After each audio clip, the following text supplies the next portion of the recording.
I want to thank Maz to the Max for tagging me in this video that I'm about to show you clips of. It is talking about this couple named Malcolm and Simone Collins, who are birth rate alarmists, I call them. They call themselves pronatalists.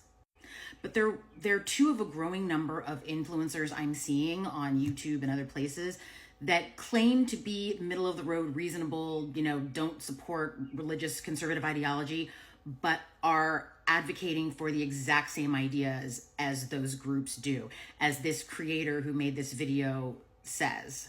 Welcome to part 4 of my series where I talk about Michael and Simone Collins and how their new pro-natalist movement is really just rebranding the quiverful lifestyle. We already shared a quote from this link in another video, but here it is again if you want to look up the reference. Quote, "In some respects, they may be even sterner than their God-fearing Calvinist forebears.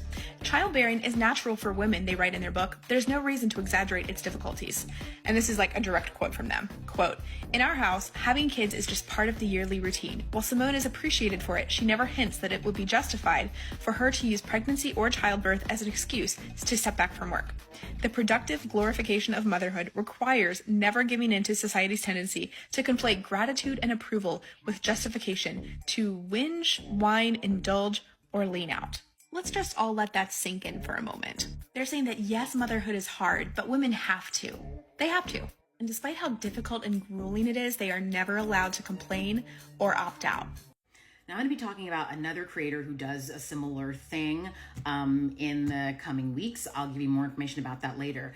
But for Malcolm and Simone Collins, here's a little information about who they are from this creator.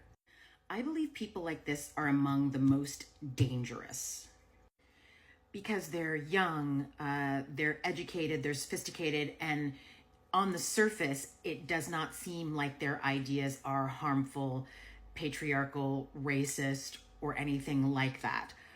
But when you dig beneath the surface, and the thing about people like this is you don't even have to dig that far. But myself and that creator's video I just showed you, I think, and a lot of us on this app have a lot more media literacy and have a lot more knowledge of the world and these particular issues than the average person might. So someone running across their videos on YouTube, they might sound perfectly reasonable to them and not see a problem with it. But definitely these types of folks you want to keep an eye on because their ideas are just recycled versions of religious conservative communities that we've heard for the last 50 years. And they're pretty damaging, and I don't think they're really good for our nation's future, particularly for the future of women. So be on the lookout for these folks.